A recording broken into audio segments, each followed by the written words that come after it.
Olá, tudo bem com vocês? Especialmente vocês, torcedores e torcedoras do Ceará, tudo bem? Neste vídeo eu quero conversar com vocês sobre o que o Vozão vai precisar fazer para retornar à primeira divisão ao final de 2023. É isso mesmo. Já precisamos olhar para o que vai ser a Série B. Esse processo de reestruturação do clube, inclusive reestruturação na gestão do futebol, não pode começar no início de 2023. Já tem que começar agora, imediatamente. E, para tanto, importa muito que Robson de Castro e o seu grupo saia do Ceará imediatamente. Com a presença do Robson, vai ficar muito difícil que o clube suba novamente. Por várias questões que eu vou falar ao longo desse vídeo aqui. Na verdade, esse vídeo aqui expressa também um resumo, gente, da minha participação numa live de um canal da mídia alternativa ligado ao Vozão, que é o Resenhando com o Carlos. Eu estive lá ontem, falei uma série de coisas que eu vou falar aqui, e vou tentar ampliar um pouco mais a reflexão, trazendo mais alguns dados aqui, falando um pouco mais da minha preocupação, do que o Vozão vai precisar fazer para retornar. Porque se as coisas continuarem como estão, não volta. Não vai voltar ao final de 2023. Hoje, a Série B ela é muito diferente do que era alguns anos atrás. Uma equipe, quando ela cai, ela se fragiliza de uma forma colossal, terrível.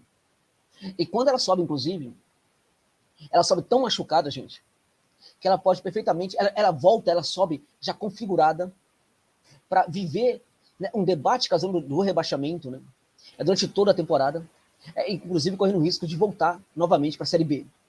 Para você ter uma ideia do ponto de vista concreto, uma equipe hoje, quando ela cai, ela perde imediatamente muito dos rendimentos que entravam no clube, de patrocínio, direitos televisivos e outros, né.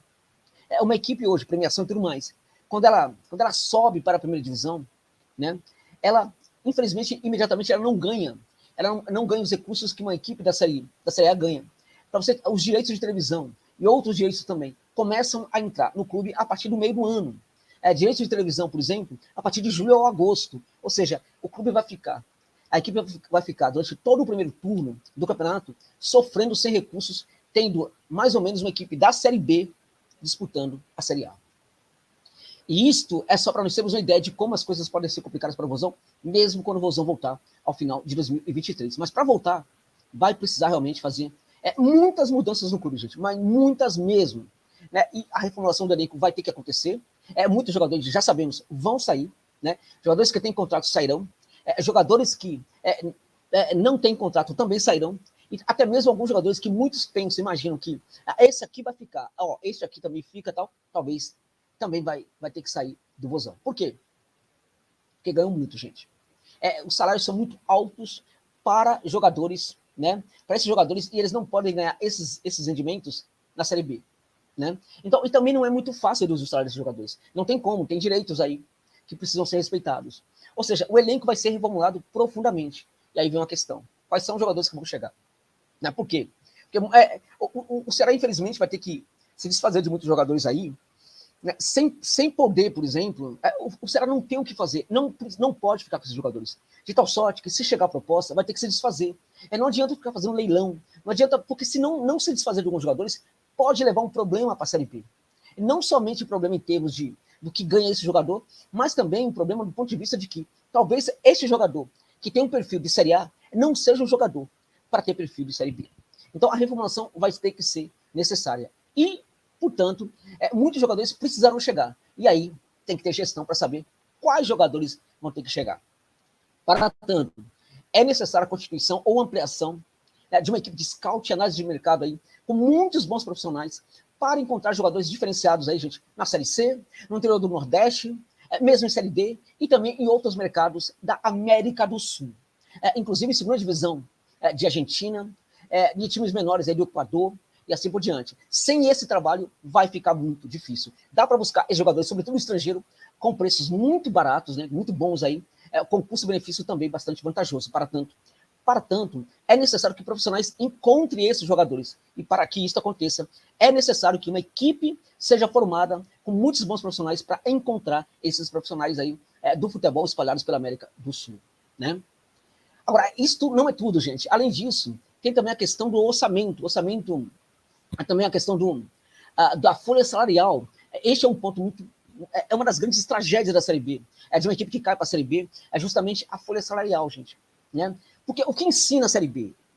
O que ensina a Série B hoje é que dinheiro não é tudo. Não é dinheiro que vai trazer de volta o Ceará para a primeira divisão. Olha, muitos devem estar aí pensando, que bom, porque dinheiro nós não temos. Ok, mas o Ceará tem muito mais condição de ter dinheiro do que inúmeras equipes da B, né? Então, o que acontece é, bom, a gente, de certa forma, estamos caindo agora da Série A, temos muito mais recursos do que inúmeras equipes da Série B, então não tem por que a gente temer. Não é isso que vai fazer o Ceará retornar. Inclusive, há um know-how de disputa da Série B que algumas equipes, como Sampaio e Corrêa, têm, que o Ceará, neste momento, já não possui, né? Então, não é mais dinheiro que traz uma equipe de volta, é competência, é a eficiência. Se não houver eficiência, não vai retornar. Por quê, gente? Essa eficiência, paradoxalmente, ela tem que ser construída no momento em que não há dinheiro. Então, o investimento é menor, só que a eficiência tem que ser maior. E estamos falando em eficiência em um clube no qual tudo o que faltou nessa temporada foi justamente a eficiência dos seus dirigentes. Ou seja, até por isso, esses dirigentes não podem continuar mais à frente do Ceará. Vamos falar aqui para vocês, para a gente ver concretamente do que eu estou falando aqui, né? Vou citar para vocês aqui a questão da folha salarial de alguns clubes, né? Vou falar, por exemplo, do Cruzeiro. O Cruzeiro tinha, na Série B, uma folha salarial de 2,7 milhões de reais. Para vocês terem uma ideia, a folha salarial do Vozão, nessa temporada, foi de 5,5 a 5,6 milhões de reais. 5,5, vamos fechar aqui no 5,5, ok? 5,5 milhões de reais. A folha do Cruzeiro, gente, foi de 2,7 milhões de reais. Ou seja, a folha salarial do Vozão vai ter que ser reduzida pelo menos para metade. Olha, gente, para metade. E olha, talvez bem menos, né? 2,2 milhões e olha lá. Talvez até muito menos que isso. Talvez 1,8, 1,9 milhão de reais. Ok?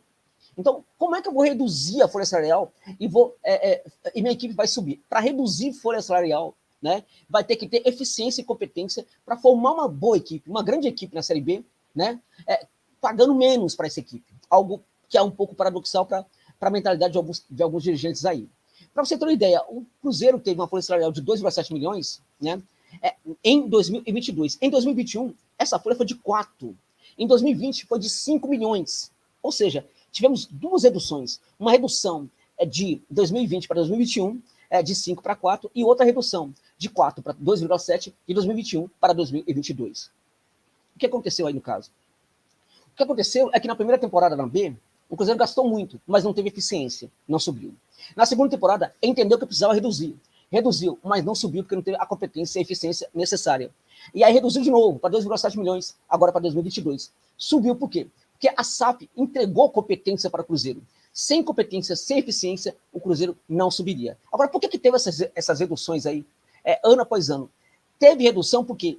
Porque o clube, gente, à medida que ele vai ficando mais tempo na Série B, ele vai tendo menos recursos. É de tal sorte que, se o Vozão não subir ao final de 2023, a folha salarial e tudo que vai ser investido no futebol em 2024 vai ser ainda bem menos do que agora em 2023, né?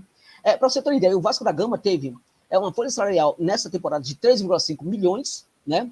Foi a segunda maior. Em 2021, essa folha salarial foi de 5 milhões. Ou seja, houve uma redução de 1,5 milhão de 2020 para 2021. Porque em 2020 o Vasco não teve competência e eficiência para subir.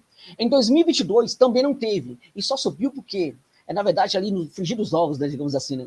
Porque a Série B foi muito fraca, gente. Foi uma das mais fracas dos últimos tempos aí, né? E eu acredito que não vai ser tão fraca assim em 2023. Por muito pouco, o Vasco não permanece mais uma temporada na Série B. E se permanecesse, gente, essa folha de 3,5 milhões seria reduzida também, provavelmente, para 2,5 milhões de reais, no máximo.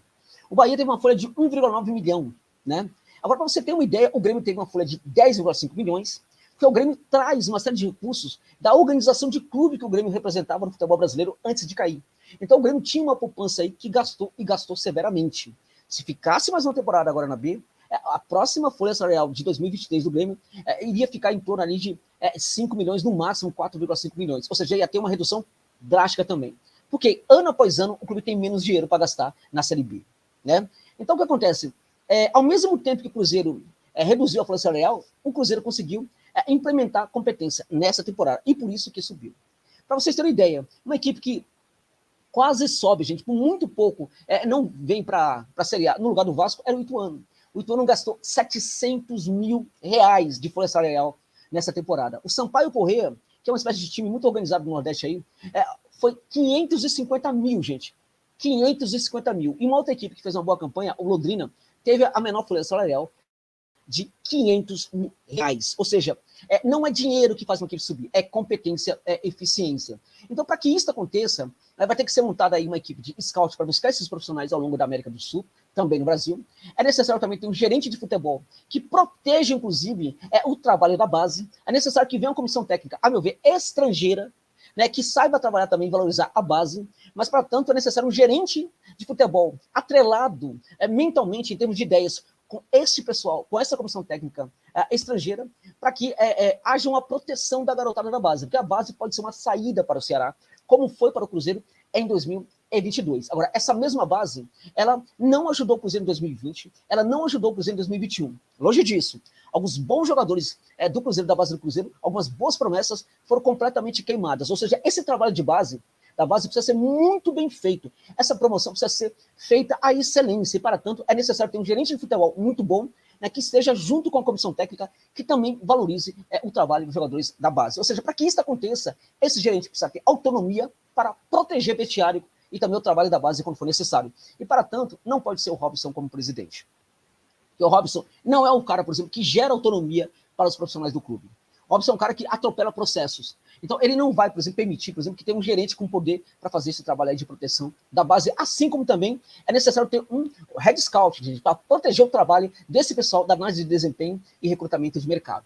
Então, o Robson não é esse presidente, ele tem que se mandar do Ceará o mais rápido possível, sob risco da equipe não conseguir voltar em 2023. Não adianta acreditarmos em ilusão. Se ele permanecer pela maneira como ele gere o clube dele, ele não vai conseguir fazer o Ceará voltar provavelmente. Por quê? Porque as ideias que ele tem, né, de futebol, né, sobre como gerir o clube, estão completamente, gente, sequestradas pelo personalismo dele, pela arrogância, pela petulância, pela prepotência dele, né, e pelo encastelamento dele. Ou seja, encastelamento é aquela situação em que o dirigente não consegue ter mais noção da realidade. Né? Então, infelizmente, o Robson não é mais esse profissional capaz de fazer com que o Ceará volte para a primeira divisão e seja novamente um clube respeitado no futebol brasileiro. Então, para tanto, importa muito que ele se mande imediatamente do clube, e é muito importante também que o clube comece o seu planejamento para 2023 imediatamente, não ao final do ano, não no começo de janeiro, gente, mas a partir de agora, porque a coisa é muito séria. O que o Ceará vai fazer na Série B agora é uma batalha, gente.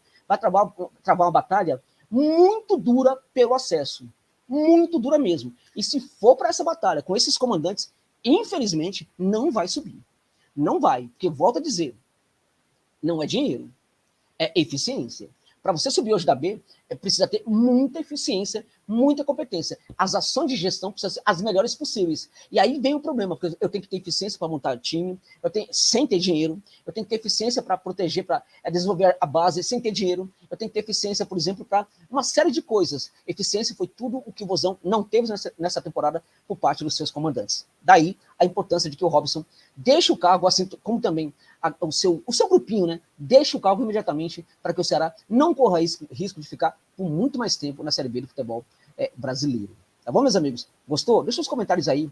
Compartilhe o vídeo, fale para os seus amigos do vídeo aí também. Fale para os seus amigos também do canal. Eu quero muita gente, torcedor do Vozão, aqui no meu canal. E pode ter certeza, eu vou acompanhar a equipe do Vozão em toda a Série B. Estarei com vocês durante todos os jogos, olhando todos os jogos, assistindo todos os jogos, falando do Ceará, acompanhando o Ceará durante toda a trajetória da equipe na Série B e torcendo muito para que a equipe volte para a Série A, que é o lugar de merecimento deste que é um dos maiores clubes do futebol brasileiro e um dos orgulhos do futebol nordestino também. É isso.